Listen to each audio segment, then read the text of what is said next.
মাধ্যমিক 2026 27 সালে যারা এক্সাম দেবে তাদের জন্য খুঁটিয়ে খুঁটিয়ে টেক্সটগুলো ফাদার সেলফ আর কে নারায়ণের একদম ওয়ার্ড বাই ওয়ার্ড খুঁটিয়ে খুঁটিয়ে আমি পড়িয়ে দিচ্ছি। চলো আমরা শুরু করি, বেশি দেরি না করে। আর কে নারায়ণ সম্পর্কে আমরা একটু জেনে যাব। আর কে নারায়ণ তিনি কে ছিলেন? আর কে নারায়ণ দেখেন এখানে একটু লেখা আছে যে 1906, তার 1906 সালে জন্ম, 2001 সালে তার মৃত্যু। হ্যাঁ, তিনি খুব পপুলার একটা রাইটার, লেখক ছিলেন, আমাদের ভারতীয় রাইটার, আমাদের যেহেতু দেশেরই রাইটার। ঠিক আছে, ইন্ডিয়ান লিটারেচার ইন ইংলিশ, মানে ইংরেজি সাহিত্যের একটা বিরাট বড় জায়গা করে তিনি আছেন, আমরা খুব ভালো করে জানি। এবং তার কিছু নোটেবল ওয়ার্কস আমরা জেনে যাই, যেমন মালগুড়ি ডেজ, দ্য গাইড, এগুলো হচ্ছে তার পপুলার কাজ। এবং গাইডের জন্য কিন্তু তাকে সাহিত্য একাডেমি পুরস্কার দেওয়া হয়। ঠিক আছে, সেটা হচ্ছে 1958 সালে, 1958 সালটা এখানে লেখা আছে। 1958-এ গাইড উপন্যাসটার জন্য তাকে কিন্তু একটা সাহিত্য একাডেমি পুরস্কার দেওয়া হয়। ঠিক আছে, চলো আমরা আর কে নারায়ণ ব্যাপারে সব কিছু জেনে গেলাম। হ্যাঁ, যেহেতু লেখক পরিচিতি তো আমাদের পরীক্ষায় আসে না, এতটুকু জানলেই যথেষ্ট আমাদের। আমাদের এই পড়াটার ব্যাপারে এখানে একটু বলা আছে। এখানে যে এটা নেওয়া হয়েছে, এই যে ফাদার সেলফটা নেওয়া হয়েছে, তার মালগুড়ি ডেজ বলে একটা কাব্যগ্রন্থ আছে, সেখানকারই একটা এডিটেড ভার্সন নেওয়া হয়েছে। এখানে একটা ইয়ং বয়ের ব্যাপারে বলা হয়েছে, যে ইয়ং বয় স্কুল যেতে অনিচ্ছুক এবং তার বাবার দ্বারা ফোর্সড হয়, বা বাবা তাকে জোর করে পাঠায়। চলো আমরা দেরি না করে লাইন বাই লাইন এবার পড়ি।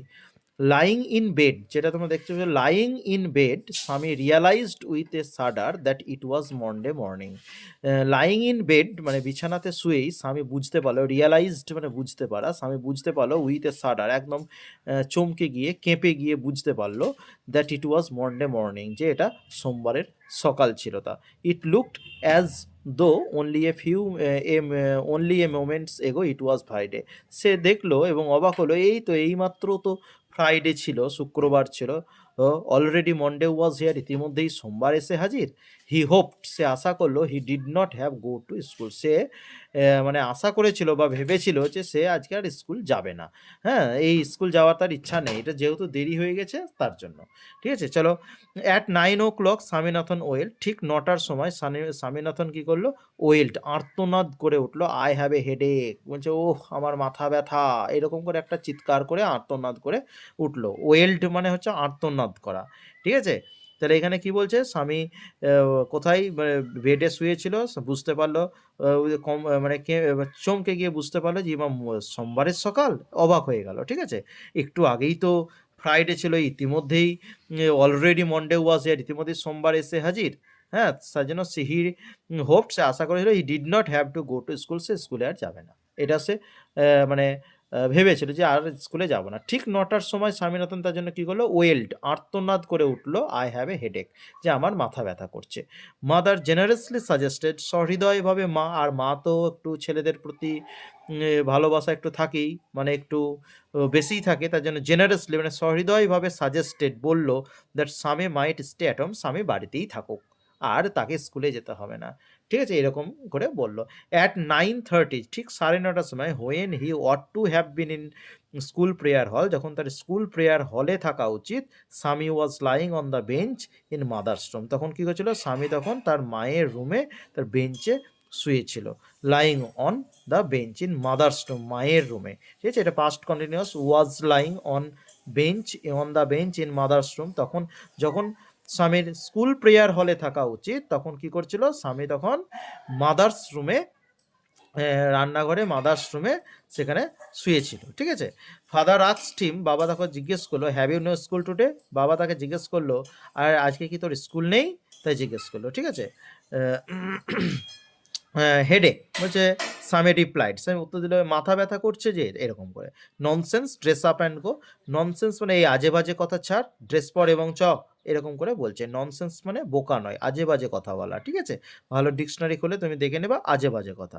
হেডেক, হেডেক বলছে মাথা ব্যথা তো, তাই বলছে। Rove about less on Sundays and you will be headache, you will be without a headache on Monday, তাহলে লোভ মানে চলাফেরা করা, ঘুরে বেড়ানো। ঠিক আছে, যদি সোমবারের দিনগুলোতে, লেস অন সানডেজ, সোমবারের দিনগুলিতে একটু কম লাফাঝাপা কর, ঘুরে বেড়ানো একটু কম কর। You will be without a headache on Monday, তাহলে সোমবারে কোনো মাথা ব্যথা থাকবে না। এটা উপদেশ দেয় অ্যাকচুয়ালি। ঠিক আছে, ন্যারেশন চেঞ্জও দিতে পারে।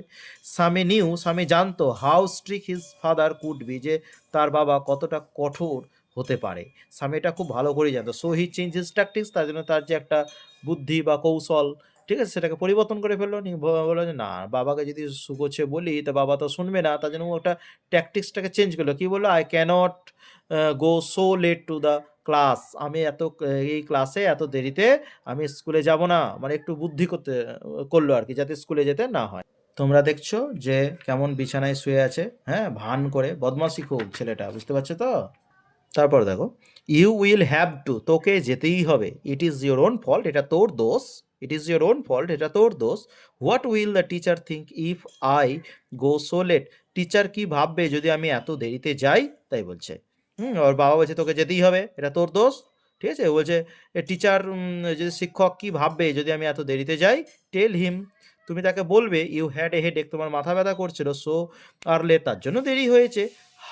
He will scold me if I say so, if মানে যদি, আই সে সো যদি আমি এরকমটা বলি, সে তো আমাকে বকবে। স্কোল্ড মানে ভৎসনা করা, বকা। ঠিক আছে, উইল হি, সে বকবে। লেট আসি, চলো দেখি। হোয়াট ইজ হিজ নেম, তার নামটা কি? স্যামুয়েল। তাহলে টিচারের নাম কি পেলাম? স্বামীনাথের টিচারের নাম Samuel. Does he always scold the students, ছাত্রছাত্রীদেরকে সবসময় বকে নাকি ও, তাই জিজ্ঞেস করছে। He is a very angry man, সে খুব রাগী মানুষ বাবা, তাই বলছে, বাবাকে বলছে সে খুব রাগী মানুষ, angry man, he is specially angry, বলছে সে বিশেষ করে রাগী। উইথ দ্য বয়েজ, বলছে উইথ বয়েজ, সেই ছেলেদের প্রতি ও রেগে থাকে, হু কাম ইন লেট, যারা দেরিতে করে আসে। তার জন্য বাবা এত দেরি হয়েছে তো আমি যাব না। কেমন চালাকি করছো, বুঝতেই পারছো। I would not like to go late to Samuel's class, স্যামুয়েলের ক্লাসে এত দেরিতে আমি যাব না। If he is so angry, যদি সে এতটাই রাগী হয়, why not tell your headmaster about it, তাহলে তুমি হেডমাস্টারকে এই ব্যাপারে তুমি বলছো না কেন? They say that even the headmaster is afraid of him, তারা বলে নাকি এমনকি হেডমাস্টারও তাকে ভয় পায়। দেখো কত চালাক, কত বুদ্ধি, যাতে স্কুল যেতে না হয় বলে কত বাহানা করছে। ঠিক আছে, তোমাদের আজকে ইউনিট 1 এটাই হলো। একটা ভিডিওতে অনেক বড় হয়ে যাচ্ছে। ঠিক আছে, তারপরে এখান থেকে সাজেশন প্র্যাকটিস টেস্ট আমি আমার চ্যানেলেই করাবো, তোমরা সাবস্ক্রাইব করে রাখো, তাহলে সবসময় ভিডিওটা তোমার কাছে চলে যাবে।